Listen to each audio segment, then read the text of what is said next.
Bonjour, and welcome to French 1 with Mr. McCoy. This is Lesson 4, dedicated to going a bit further with the French alphabet and spelling.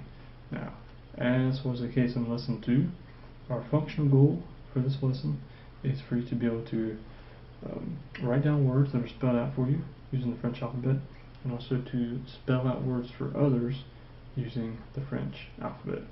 Now, you were presented with the French alphabet in its entirety in Lesson 2, but we'll see today you need a bit more information if you're going to spell out the words that you're going to encounter in the real world, so to speak. Okay, so let's have a quick review. Okay, if you've got this down, read the alphabet with me. If you're still getting it down, repeat after me. Pay attention to what I do with my mouth as I pronounce this. Okay, if you imitate what I do, it's going to help you with your pronunciation also. Okay, so either with me or repeating after me. A, B, C, D, E, F, G, H, I, J, K, L, M, N, O, P, Q, R, S, T, U, V, W, X, Y, Z. Now, as I said, you do need to know a little bit more to spell the words you're going to encounter in day-to-day life. If you've seen written French, you may be able to anticipate what I mean by that. Okay, we're going to see we have a couple of different accents and other markings that we use in written French that we need to learn. Okay, so let's look at a couple of accents first. Okay, and I will mention at the outset that this has nothing to do with stress. Okay, it's not like in Spanish where the accent tells you where to emphasize. Okay, it's not like that at all. In French, generally speaking, everything is even. There's a slight stress on the very last syllable in a group of words. Okay, but for our purposes, okay, consider French nice and even. There's no stress, okay, on any syllable in a word. Okay, so the first accent, first of three, is what we call in French l'accent circonflexe. Okay, l'accent circonflexe. In English, you call it a circumflex accent. Okay, he can be found on any vowel. Okay, and this is how we would read such a word. Okay, that contains a circumflex accent. We would read first the vowel and then we name the accent. So this will give us A, accent circumflexe, M, E. This will give us F, O, R, E, accent circumflexe, T. Okay. The next one, which is much more common, is l'accent aigu. Okay, l'accent aigu. In English, we call it the acute accent. Okay, he is found on always the letter E.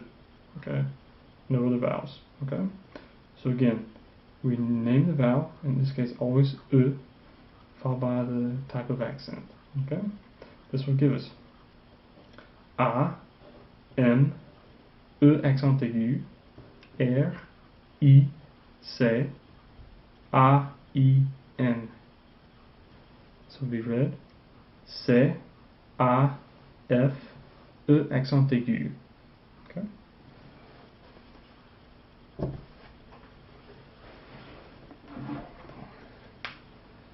The last of the three accents is l'accent grave.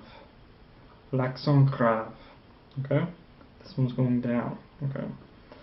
In English, we call him the grave accent. Okay? He's most of the time found on E. Okay? So for example, again, remember, if you're reading a word, spelling it out, name the vowel, then the accent. This will give us P, R, O, C, E accent grave, S. Okay? Now I said, this is almost always found on E. A couple of other exceptions to that. Okay? A is a verb. It's a form of the verb avoir, to have. But a, accent grave, is a preposition. It means to, at, or in. Okay? Now, ou, like so, is or. Okay? But ou with o, u, accent grave, means where or when. Okay? So they're pronounced the same. A, ou, okay? But they have different meanings. Okay? Now, compare the pronunciation real quick in passing between E, accent aigu, and E, accent grave. Okay? He's pronounced E. E. He is E. Okay? E.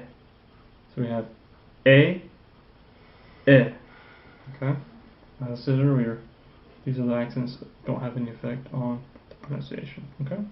So that gives us our three accents. Okay? Circumflex, aigu, and grave. Okay? Three accents. A couple other little things to add. Okay? We have the two dots. In French it's called tréma. Okay? Tréma. Now real quick, you don't see these very often. Okay? What this does is, you will see this on the second of consecutive vowels. And what it does is, it tells us to pronounce the preceding vowel by himself. Okay, what does this mean? Well, just like in English, in French, certain vowels, when they're together, they tend to make certain vowel sounds. Okay? For example, the A and I, or A and E, often make an E sound when they're together. This is a very common verb you're going to meet soon. Faire. Faire. Means to do or to make. Faire. You pronounce the A and E together to make an E sound. Okay? Now, the word naïf. This tréma says, don't pronounce those together like we do here. We pronounce the A separately. So therefore we pronounce naïf. Naïf. Okay? Likewise, this word you probably recognize. The E has a tréma, so you pronounce the preceding O separately. Noël. Noël. Let me read these as we would spell them out for you. Okay? We would read N, A, I tréma, F. And this would be N, O, E tréma, L. Okay? Just like we do for the accents. You name the vowel, and then you mention what's associated with it. Okay? N, O, E tréma, L. N, A, I tréma, F. Okay?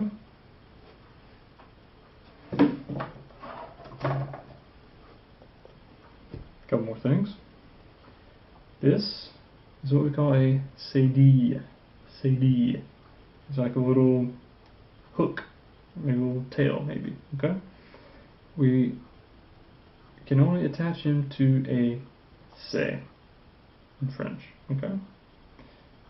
The se who carries that is called a se cédille. Se cédille. Okay?